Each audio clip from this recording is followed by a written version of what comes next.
dan saudara anggota PADL yang Tuhan Yesus kasihi, kita sangat bersyukur bahwa oleh anugerah Tuhan, hari ini kita bisa bertemu lagi dalam acara PA kita.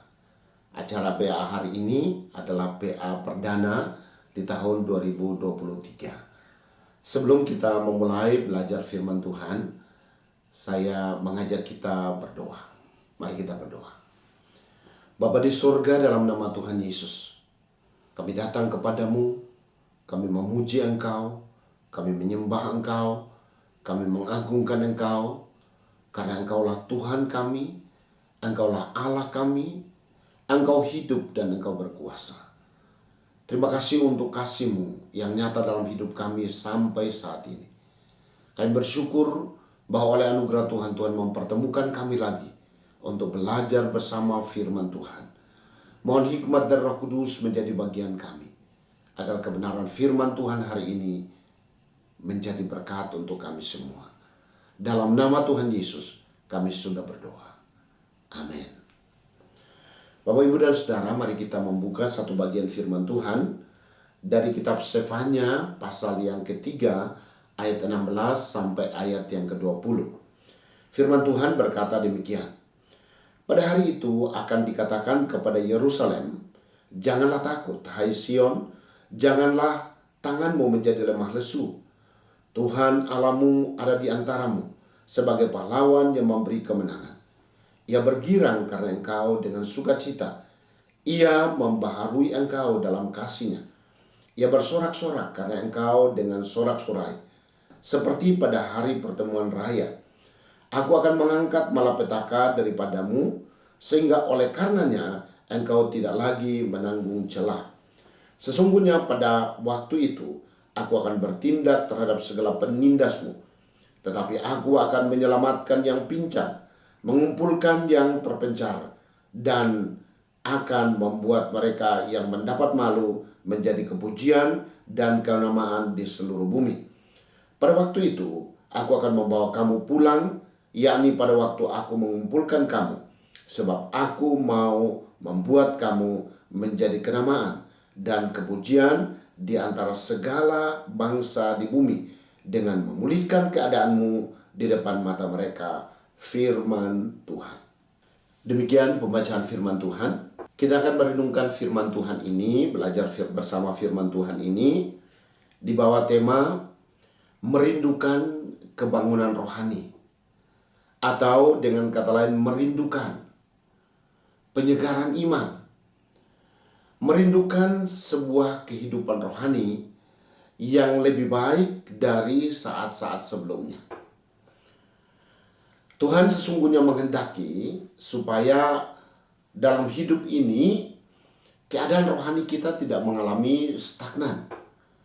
Keadaan rohani kita tidak tertidur, atau keadaan rohani kita tidak mati.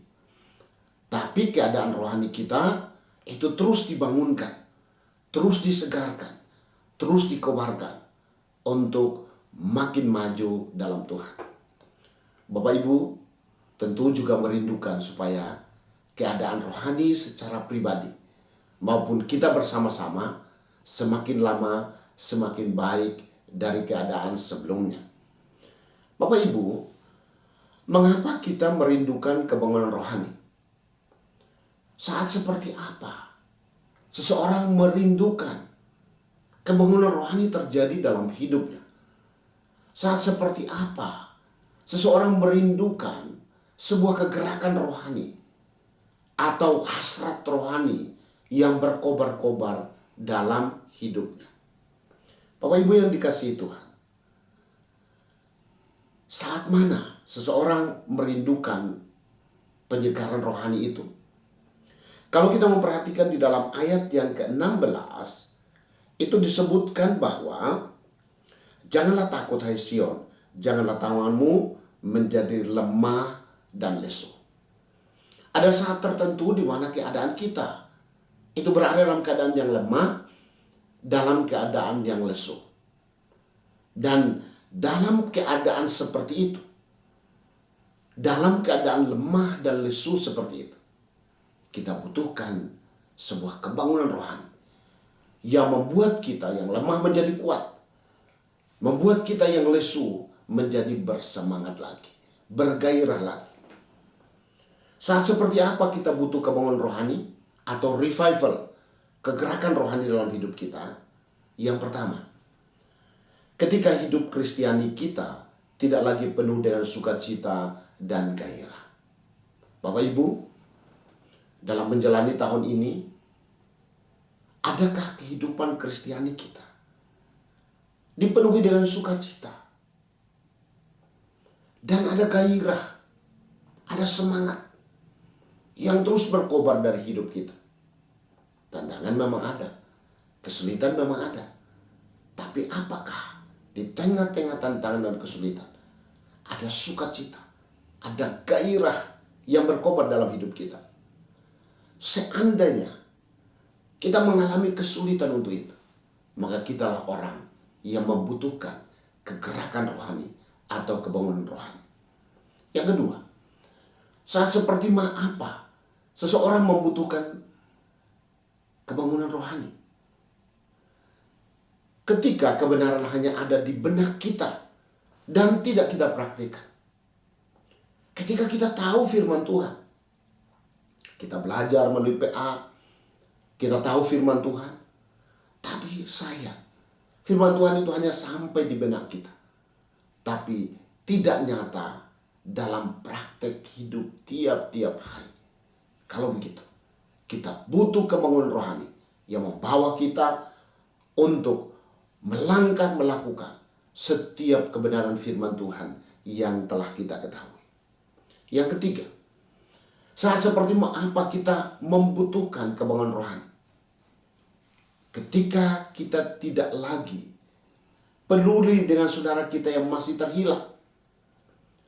Ketika kita senang bahwa kita sudah percaya, bahwa kita sudah jadi anak Allah, bahwa kita jadi ahli waris kerajaan Allah, tapi hati kita tidak lagi digetarkan oleh gairah, oleh kerinduan. Untuk apa? Untuk menyatakan kepedulian kita terhadap saudara-saudara kita yang masih terhilang, dalam hal mendoakan mereka, dalam hal memberi perhatian, atau berusaha untuk menjadi saksi bagi mereka sehingga mereka bisa mendengar dan diselamatkan. Yang keempat, saat mana kita membutuhkan kebangunan rohani dalam hidup kita? Ketika kita tidak lagi lapar dan haus akan firman Tuhan. Bapak Ibu, apakah Bapak Ibu sementara berada dalam kelaparan dan kehausan akan firman Tuhan? Menjelang akhir zaman, Alkitab berkata bahwa pekerjaan Roh Kudus akan membuat banyak orang lapar dan haus akan kebenaran firman Tuhan. Ada sebuah kerinduan, sebagaimana ketika orang lapar rindu makan, seorang haus rindu minum. Demikianlah dalam diri kita ada kerinduan terhadap firman Tuhan, malah lebih tinggi dari makanan dan minuman. Kalau kita tidak miliki itu, maka kita sementara membutuhkan kebangunan rohani terjadi dalam hidup kita. Yang kelima, kapan kita membutuhkan kebangunan rohani dalam hidup kita? Ketika pujian kita setengah hati dan penyembahan kita itu kosong. Hanya dari mulut saja kita menyanyi memuji Tuhan, tapi itu tidak bersumber dari hati yang dalam. Kalau begitu, kita butuh kebangunan rohani dalam hidup kita. Yang keenam, saat mana kita butuh kebangunan rohani dalam hidup kita? Ketika kita lebih peduli dengan apa kata orang daripada apa kata Tuhan. Bapak Ibu, sebagai makhluk sosial, dalam interaksi sosial kita tiap-tiap hari, sudah pasti kita tidak hidup sendiri. Ada orang-orang yang ada di sekitar kita. Suami, istri, orang tua, anak, sahabat, teman, pimpinan. Dan mereka semua memiliki akan adanya kerinduan-kerinduan terhadap hidup kita. Dan ketika kita lebih mendengar apa kata orang, lebih dari apa kata Tuhan, maka sebenarnya rohani kita sedang mengalami degradasi. Kita butuh kebangunan rohani, kebangkitan rohani. Untuk membangkitkan kita lagi. Supaya apa? Supaya kita punya tekad. Seperti Petrus dan Yohanes. Ketika mereka diperhadapkan dengan mahkamah agama. Mereka dengan sebuah tekad yang kuat. Mereka berkata, mana lebih baik? Taat kepada Allah atau taat kepada manusia? Dengan kata lain, mereka bertekad untuk taat kepada Allah lebih daripada kepada manusia. Yang berikut, kapan kita butuh kebangunan rohani? Penyegaran iman dalam hidup kita.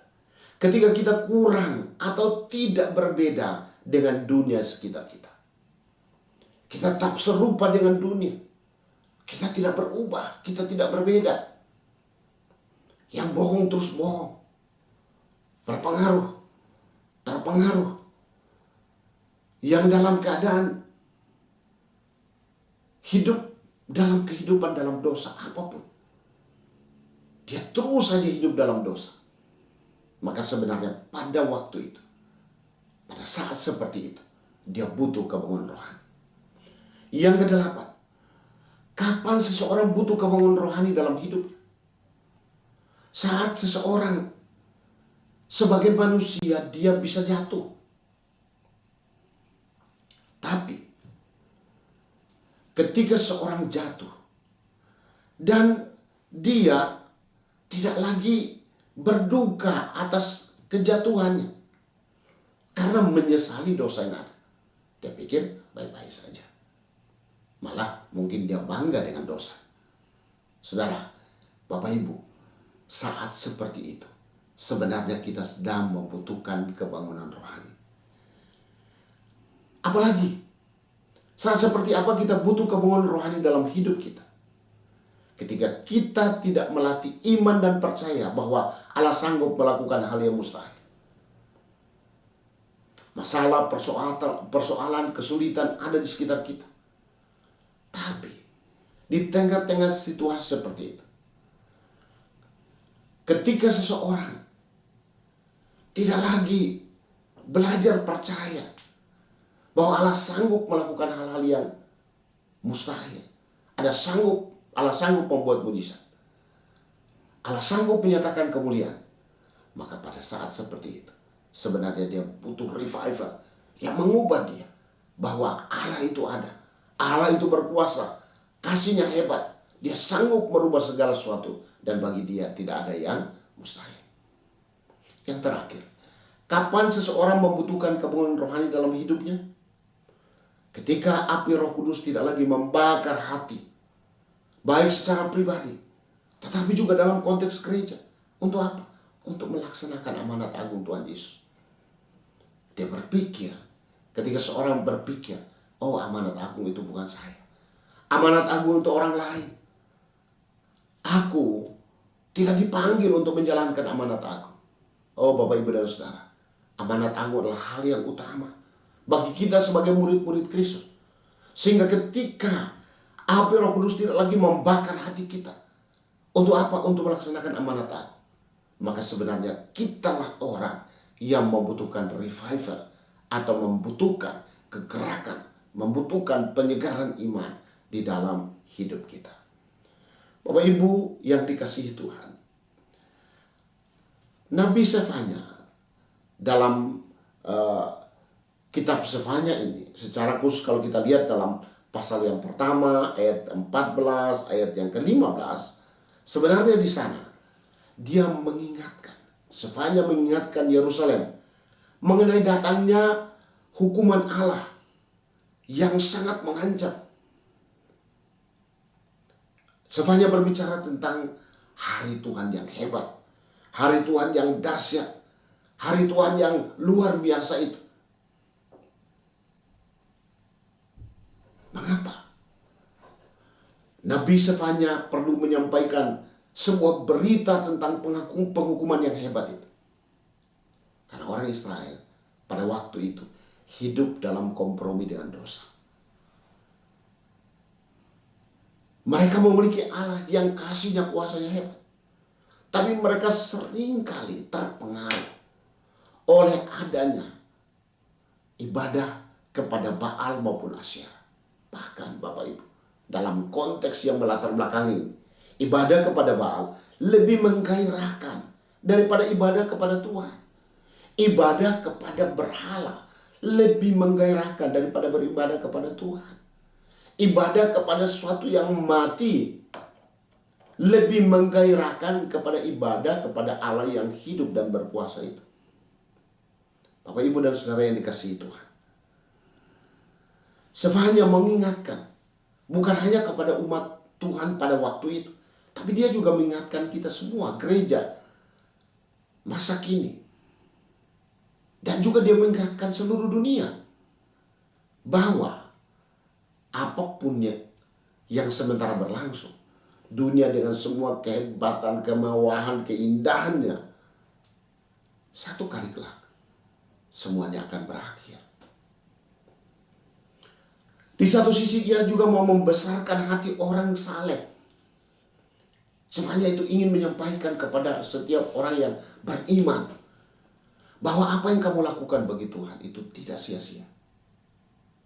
Dia ingin meneguhkan mereka bahwa Tuhan sendiri akan mengadakan kebangunan rohani, penyegaran iman, revival untuk umat yang setia kepada. Bahwa Tuhan tidak pernah meninggalkan umatnya. Dia akan mengerjakan kebangunan rohani. Bapak Ibu percaya bahwa di akhir zaman ini, menjelang kedatangan Kristus, Roh Kudus akan bekerja luar biasa. Dia akan mengerjakan kebangunan rohani. Kegerakan rohani akan terjadi. Dia akan mengerjakan hal-hal yang luar biasa. Kenapa? Supaya pada akhirnya orang melihat akan kuasanya yang hebat itu. Dan mereka datang kepadanya. Bapak Ibu, sebenarnya apa sih arti sesungguhnya dari revival sejati itu? Atau kebangunan rohani sejati itu? Hakikat atau inti dari kebangunan rohani adalah kehadiran Tuhan di tengah umatnya. Kehadiran Tuhan di dalam umatnya. Kehadiran Tuhan di antara umatnya. Kehadiran Tuhan di tengah-tengah kehidupan kita. Saudara-saudara yang dikasihi Tuhan, hal yang paling penting dalam hidup ini adalah kita merindukan kehadiran Tuhan dalam hidup kita. Amin. Apa artinya? Kita punya segala sesuatu, tapi Tuhan tidak hadir di tengah-tengah kita. Saudara-saudara yang dikasihi oleh Tuhan Yesus, kehadiran Tuhan, kehadiran Roh Kudus dalam hidup kita, itulah yang mengerjakan revival dalam hidup kita.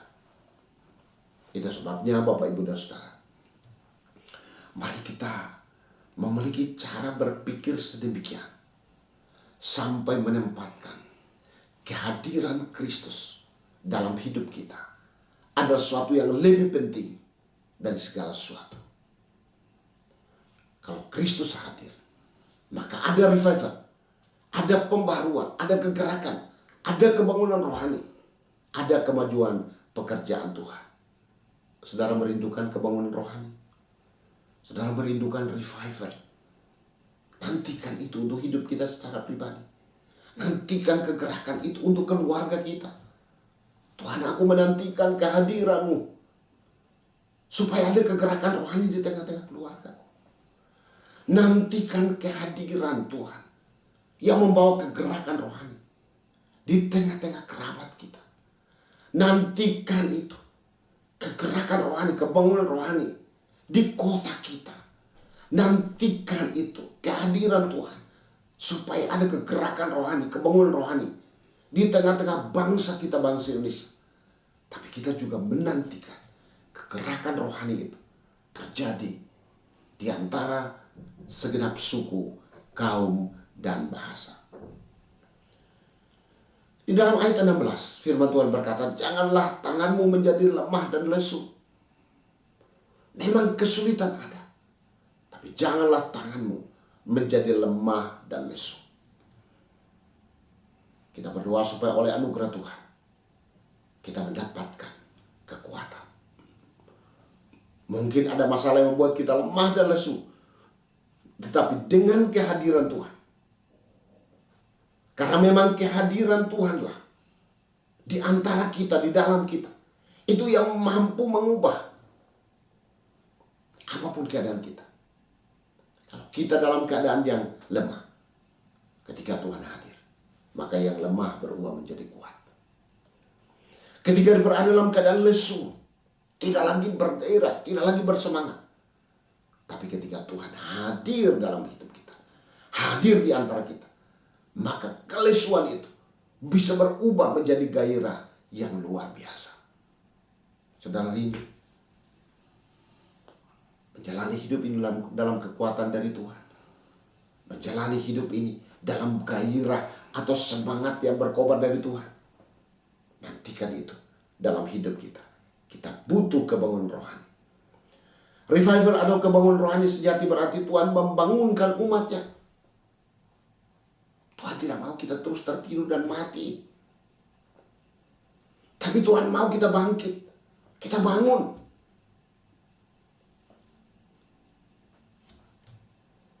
Revival sejati atau kebangunan rohani sejati itu berasal dari Tuhan sendiri. Tuhan yang mengerjakannya. Dia membangunkan umatnya untuk mengerjakan terobosan rohani. Saudara-saudara yang dikasihi Tuhan, Bapak Ibu merindukan terobosan rohani dalam hidup ini. Kita merindukan terobosan. Dari satu terobosan ke terobosan yang lain. Berhenti sejenak Bapak Ibu, bayangkan.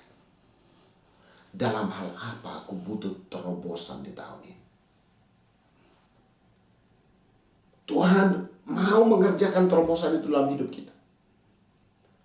Dia mau membangunkan kita supaya ada terobosan terjadi dalam hidup ini.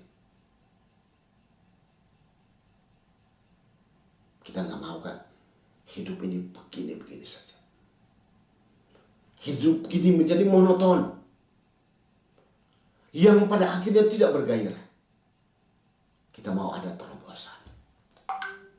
Katakan kepada Tuhan, Tuhan, aku merindukan terobosan. Mungkin ada yang mengalami situasi lemah dan lesu dalam hal finansial. Nantikan terobosan dari Tuhan. Mungkin ada yang sementara berada dalam keadaan lemah dan lesu karena masalah sakit penyakit. Nantikan terobosan dari Tuhan. Mungkin ada yang sementara berada dalam keadaan lemah dan lesu karena ada masalah hubungan keluarga yang rusak. Nantikan terobosan dari Tuhan. Tuhan berkuasa untuk memulihkan. Apa yang Tuhan kerjakan dalam revival sejati? Atau kebangunan rohani sejati itu? Kalau kita memperhatikan disebutkan Tuhan Allahmu ayat 17. Ada di antaramu sebagai pahlawan yang memberi kemenangan. Dan perhatikan di situ. Iya, Tuhan Allahmu, Allah Yahweh, itulah Yesus Kristus. Dia bergirang karena engkau dengan sukacita. Mungkin ada orang yang tidak bergirang karena engkau, tidak bersukacita karena engkau. Atau mungkin engkau sendiri, atau kita sendiri, yang tidak bisa bergirang terhadap situasi kita, diri kita sendiri. Kita tidak bisa bersukacita. Tapi jangan lupa, Tuhan Allahmu, Ia bergirang karena engkau dengan sukacita. Selanjutnya di ayat 17 disebutkan, Ia memperbaharui engkau dalam kasih. Bapak, Ibu, dan Saudara, mari kita hidup dalam memberi diri untuk diperbaharui. Dalam kasih-Nya memperbaharui kita. Hal apa yang kita rindukan diperbaharui dari hidup kita. Cara berpikir kita. Tuhan, perbaharui aku. Karakter hidup kita. Tuhan, Tuhan baharui aku. Nilai-nilai hidup yang kita anut, yang hanya berorientasi pada ego kita, kita bisa berkata, Tuhan, perbaharui saya Tuhan. Ia bersorak-sorak karena Engkau dengan sorak-sorak. Artinya ini bukan hanya sekedar sebuah sukacita, tapi ini sukacita yang dikumandangkan. Sehingga orang lain pun melihat dan mereka bisa ikut mengalaminya.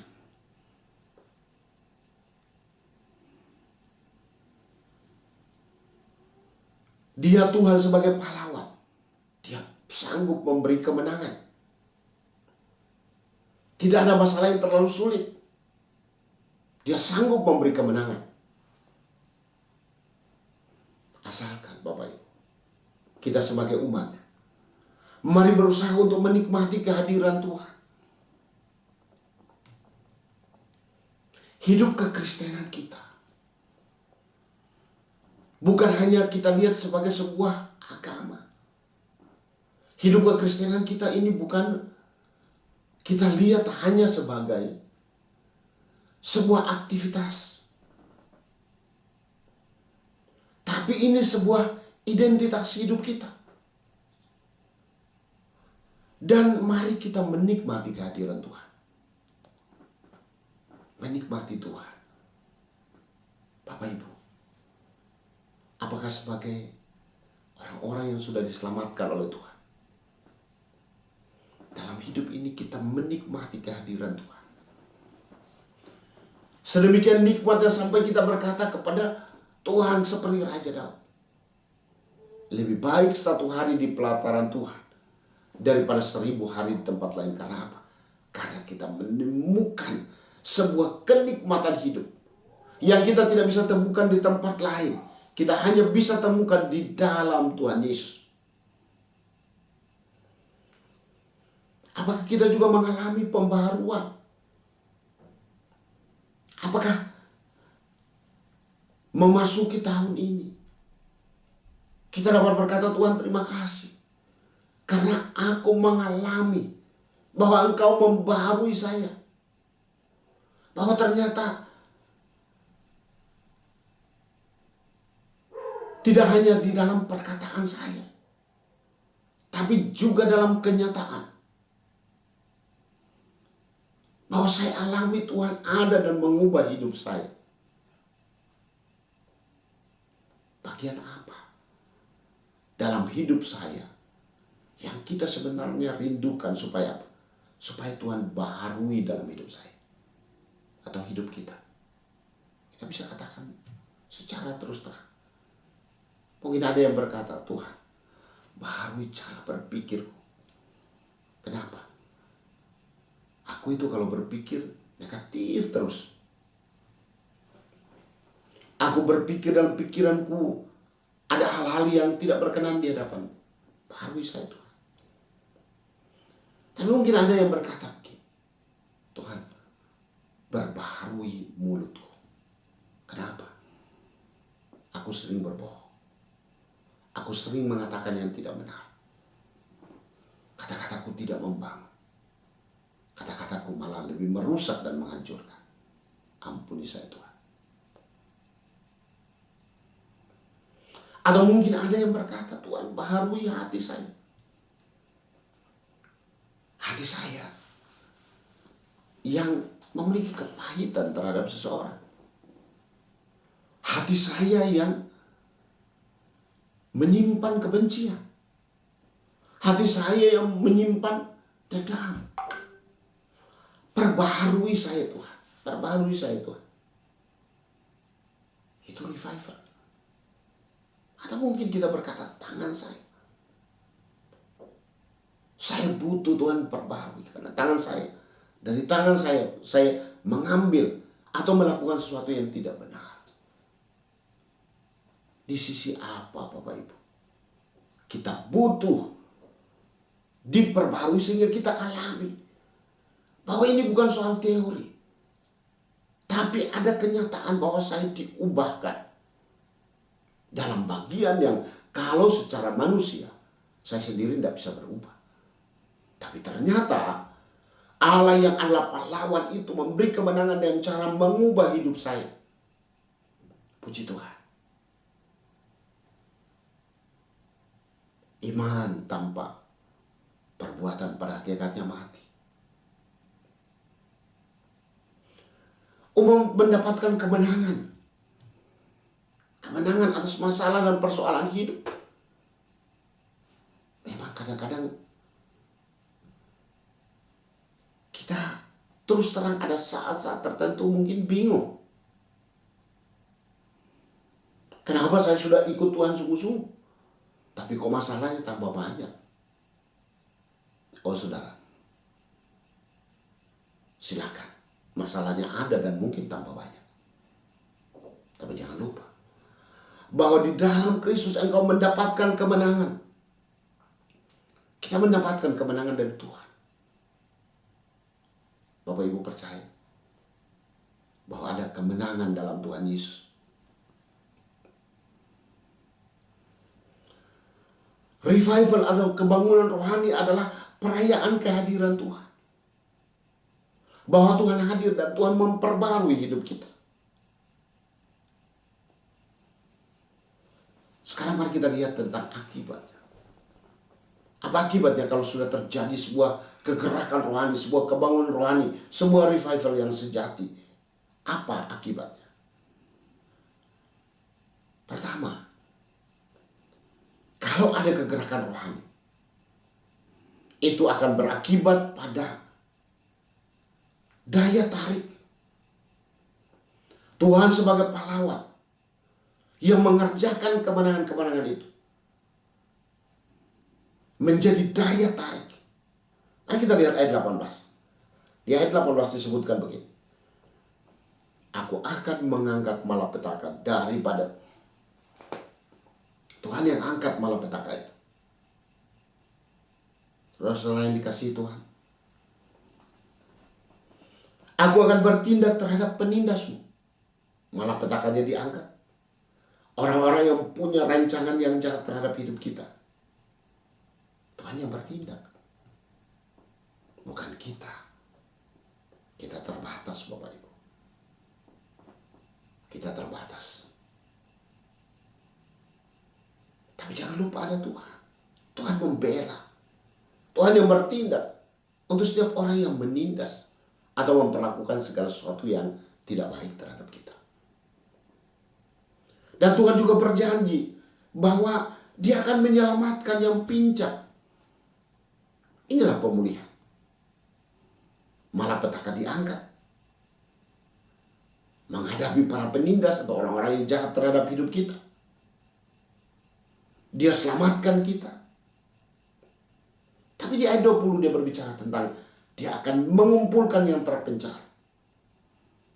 Dan itu berbicara tentang Israel. Ketika mereka berdosa, mereka diserahkan ke dunia. Mereka berada di pembuangan. Tapi apa yang terjadi? Revival sejati. Mengerjakan pembaruan hidup. Dan bukan hanya itu. Alkitab berkata, aku mengumpulkan lagi yang terpencar. Saudara-saudara yang dikasihi Tuhan, mungkin ada sesuatu yang membuat kita bisa hubungan jadi renggan. Malah mungkin satu ke sana, satu ke sini, yang lain kemana-mana. Tapi Tuhan berjanji, Dia akan mengumpulkan yang terpencar. Dia akan memulihkan persekutuan kita.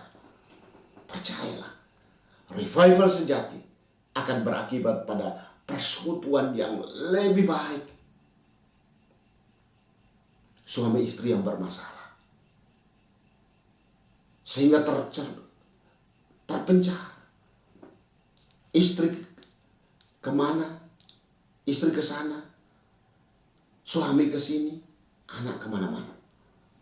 Tapi revival sejati menyatukan kembali hubungan yang retak suami istri, yang berakibat pada anak-anak. Alkitab berkata bahwa yang terpencar akan dikumpulkan kembali. Jangan pernah berkata begini, masalah keluargaku sudah terlalu rumit, tak mungkin lagi Tuhan bisa memulihkan. Tidak. Yang terpencar bukan hanya jauh secara fisik, tetapi juga secara rohani mereka memang berada di sana karena dihukum. Tuhan berkuasa mengampuni dan menghimpun kembali. Puji Tuhan. Ada daya tarik dengan melihat pembaharuan-pembaharuan yang ada. Ketika orang melihat, oh, Tuhan bertindak mengangkat malapetakannya. Hebat ya Allahnya.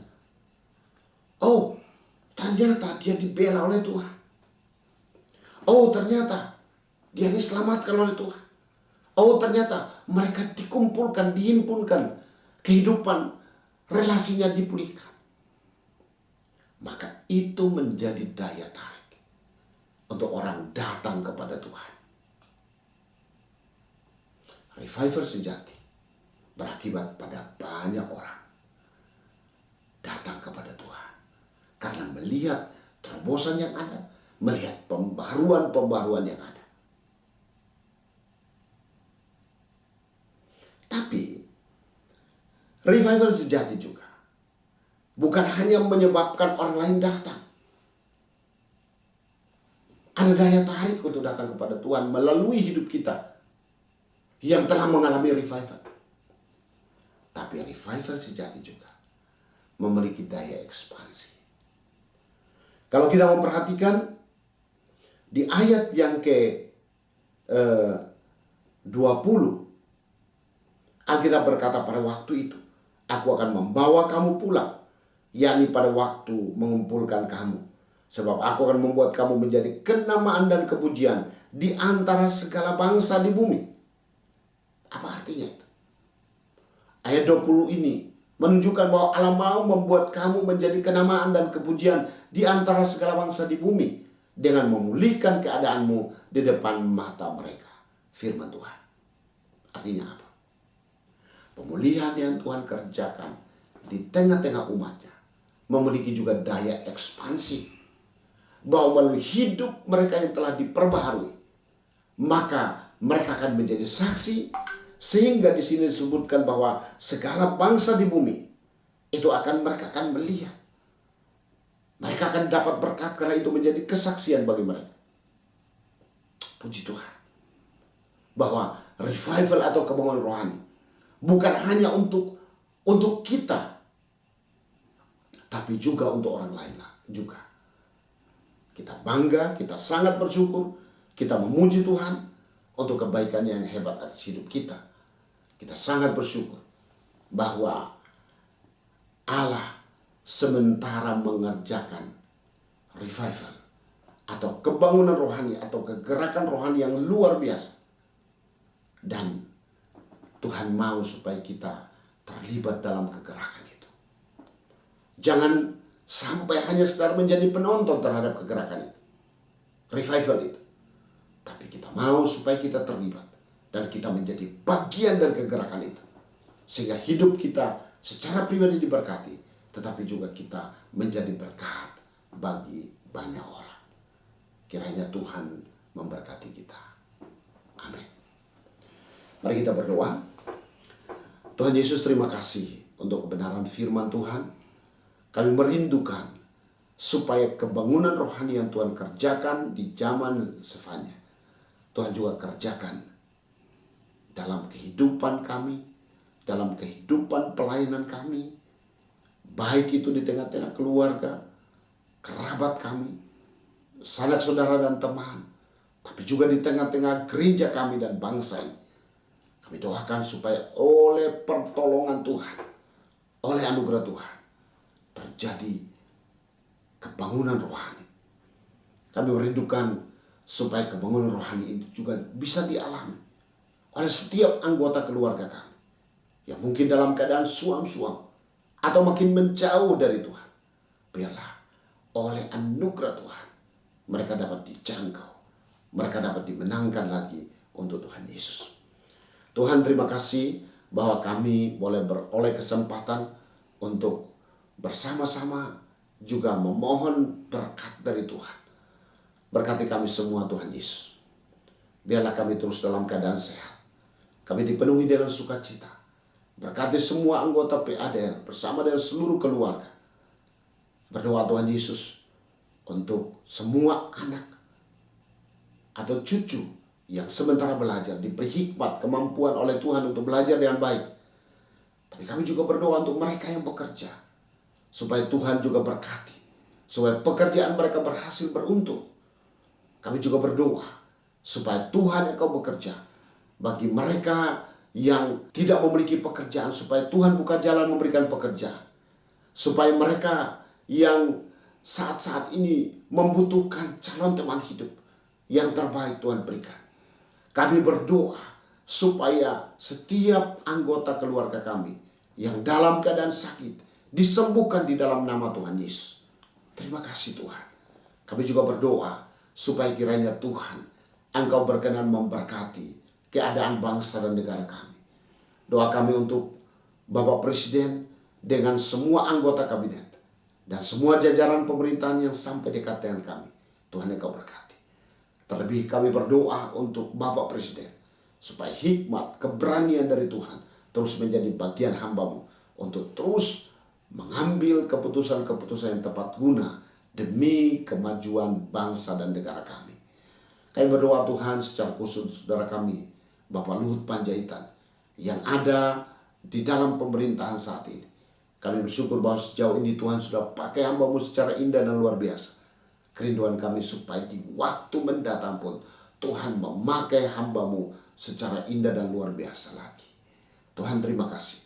Berkati bersama dengan Ibu Devi dan semua anak menantu dan cucu. Hamba berdoa juga untuk semua anggota PADL. Tuhan Engkau berkati bersama dengan keluarga.